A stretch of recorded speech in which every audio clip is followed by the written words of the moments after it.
Selamat pagi atau selamat siang.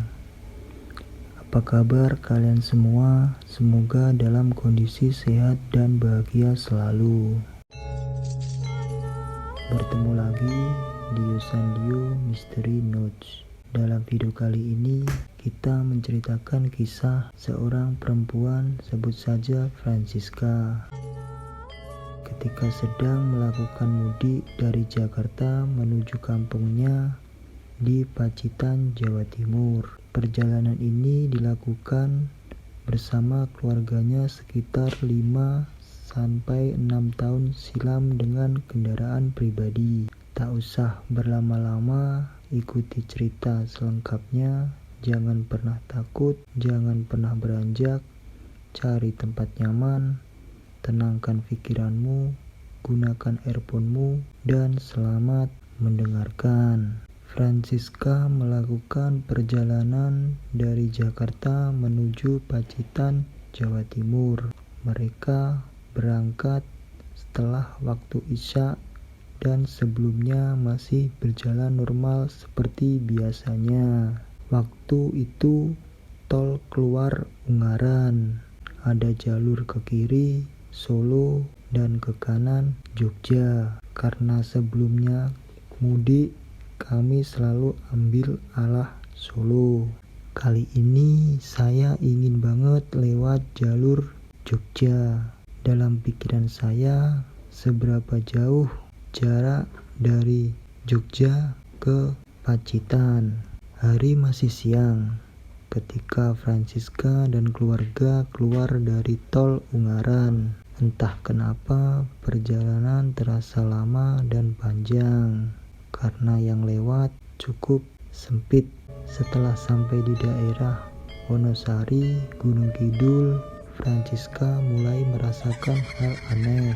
Apalagi jalan pada saat itu masih menanjak dan sempit dengan daerah yang sepi dan mulai masuk azan maghrib.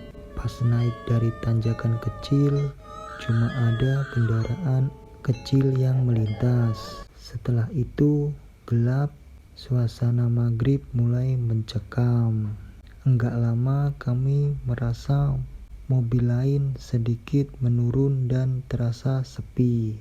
Tapi mobil kami terasa kecepatan sangat tinggi.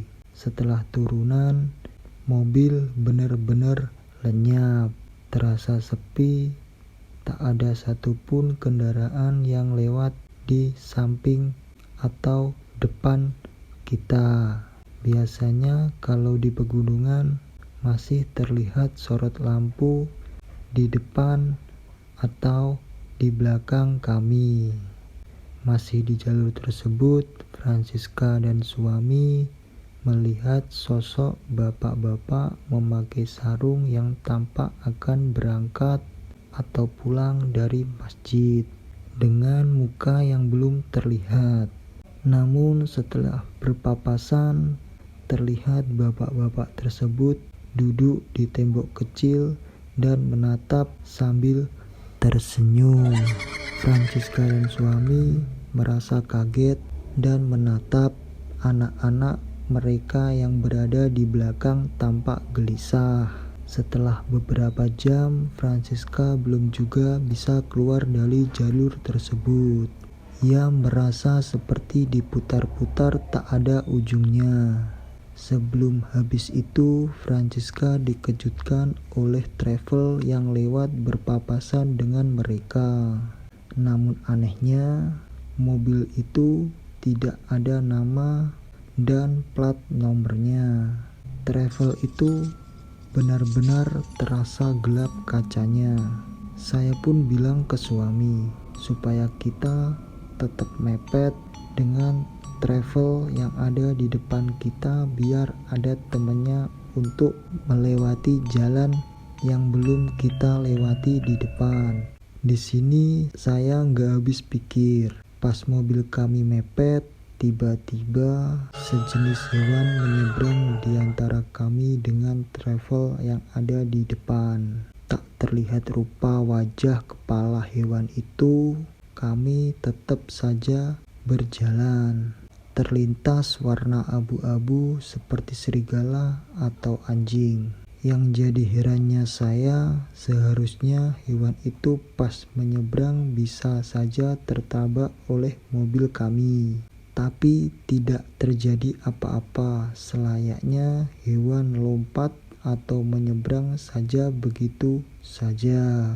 Terasa kaget, hati kami berdebar. Pada akhirnya, mobil Francisca tetap mepet dengan mobil travel tersebut. Sampai akhirnya mereka memasuki perbatasan Jawa Timur dan Jawa Tengah. Kelegaan pun terasa.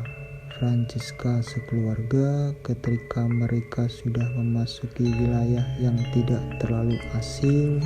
Di benak saya, semoga travel tadi dikirimkan Allah sebagai petunjuk keluar dari jalur yang tidak ada habisnya tadi. Karena sepertinya sopir travel tersebut paham atas apa yang kami risaukan. Dikarenakan si sopir tidak terlalu ngebut memacu mobilnya. Lalu setelah memasuki wilayah Pacitan, baru kemudian si travel itu tancap gas sampai kami tidak bisa membututinya lagi. Sekian dari cerita kami. Selamat mendengarkan, selamat menikmati, dan terima kasih.